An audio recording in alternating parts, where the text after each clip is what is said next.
Mon cher président Alpha Condé de la République de Guinée, une fois élu, vous avez constaté que les caisses de l'État étaient vides et les dettes très élevées. Vous avez été contraint, avant de pouvoir reconstruire le pays, de mettre de l'ordre pour rétablir la crédibilité auprès de la communauté financière internationale. En 3 ans et demi, vous avez fait baisser la dette de 66%.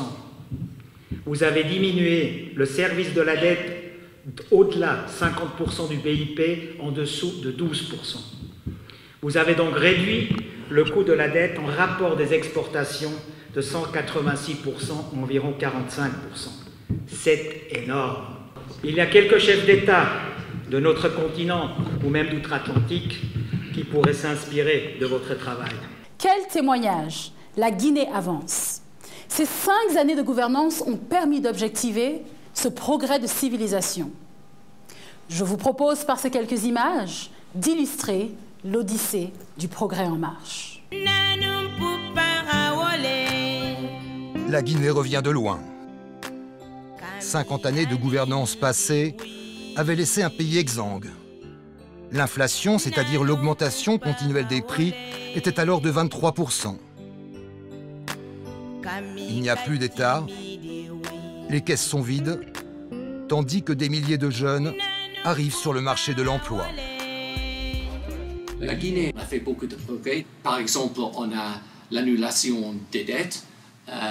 On a la possibilité maintenant d'avoir beaucoup d'investissements dans le pays.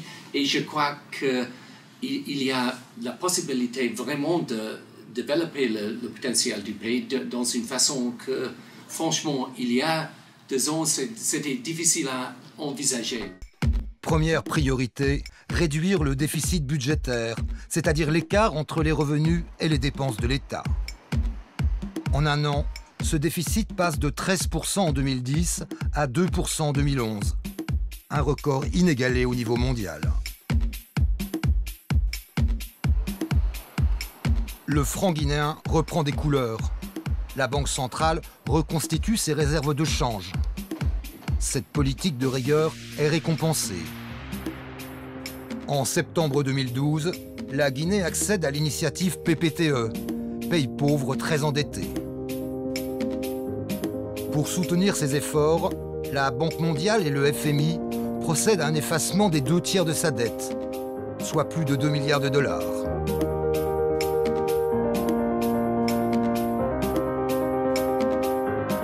Les équilibres macroéconomiques sont rétablis. La Guinée peut s'engager dans la voie du progrès. Avec le professeur Alpha Condé, le financement budgétaire de l'économie se fait dans le respect du principe de base caisse.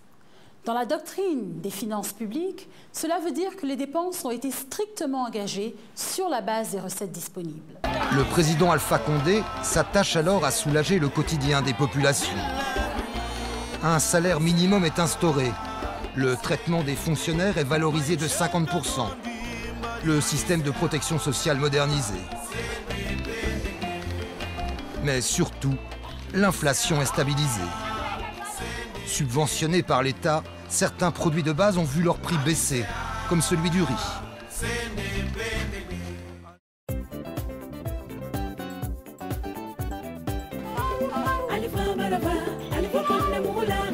Capitaine Balamou, on va faire 5 tours du camp, 5 tours de façon réglementaire. Demi-tour, droite. Au camp Samori Touré, c'est l'entraînement du matin. Par le passé, l'armée guinéenne s'est illustrée dans les combats pour l'indépendance nationale de pays frères et lors de missions de paix. Le président Alpha Condé a voulu une armée professionnelle, républicaine et moderne. La réforme des forces de défense et de sécurité engagées au cours de ce quinquennat a été faite dans le souci d'accroître la quiétude des populations et de rationaliser les effectifs. Dans le même temps, il a fallu rationaliser les effectifs de l'armée et procéder à un rajeunissement des cadres. En décembre 2011, avec le soutien du Programme des Nations Unies pour le développement, 4000 militaires ont ainsi pu faire valoir leur droit à la retraite. Ensemble, relevons le défi de la Guinée. Ensemble pour le rassemblement. Ensemble pour la mobilisation. Le progrès est en marche. Votons Alpha Condé. Je vote Alpha. Je vote l'Alpha Lien. Je vote Alpha. Alpha mi votanta. Je vote la Alpha Lien. Nous votons Alpha. Alpha. Il reste notre choix. Alpha Condé. Le progrès en marche.